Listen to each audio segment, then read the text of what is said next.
বিমানবন্দরের একটি বিশেষ ও গুরুত্বপূর্ণ অংশ হল কার্গো ভিলেজ। সম্প্রতি ঢাকায় অবস্থিত হযরত শাহজালাল আন্তর্জাতিক বিমানবন্দরের কার্গো ভিলেজে ভয়াবহ অগ্নিকাণ্ডে অনেকের মনেই প্রশ্ন জেগেছে যে কার্গো ভিলেজটা আসলে কি এবং সেখানে কি থাকে বা কেন এটা এত গুরুত্বপূর্ণ।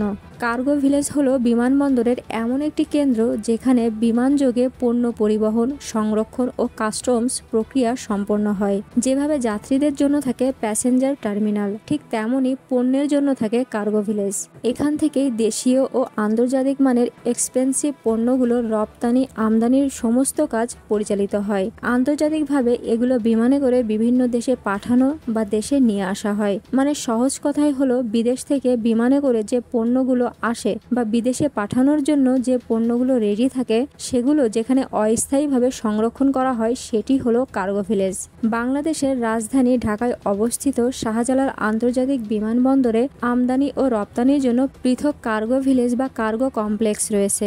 এখানেই গত 18 অক্টোবর শনিবার দুপুরে আমদানি বিভাগে গুদামঘরের একটি অংশে আগুন ধরা পড়ে 8 নম্বর গেটের কাছে। তারপর মুহূর্তের ভিতরেই এই আগুন ছড়িয়ে পড়ে সমস্ত গুদামঘরে।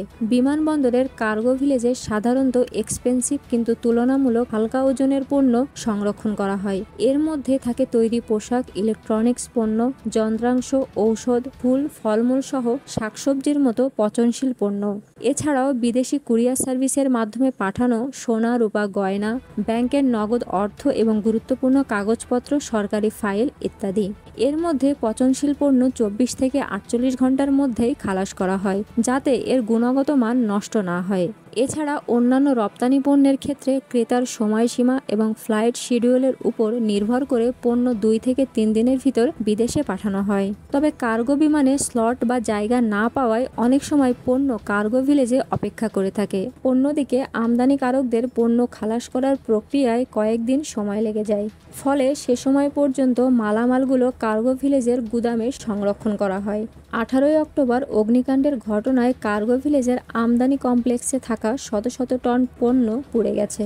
এই আগুন নেভাতে 37টি ফায়ার ইউনিট কাজ শুরু করে। আগুন নিয়ন্ত্রণে আনতে প্রায় 26 ঘন্টারও বেশি সময় লেগেছে। 18 অক্টোবর দুপুর থেকে 19 অক্টোবর বিকেল 4:55 আগুন নিয়ন্ত্রণে আনা সম্ভব হয়েছে। এতে ক্ষয়ক্ষতি হয়েছে প্রচুর। খাত সংশ্লিষ্টদের মতে প্রায় 10 কোটি টাকার ক্ষয়ক্ষতি হয়েছে। এই ঘটনার পর নিরাপত্তা ব্যবস্থার ঘাটতি, আগুন নেভানোর অবকাঠামোর দুর্বলতা নিয়ে প্রশ্ন উঠেছে।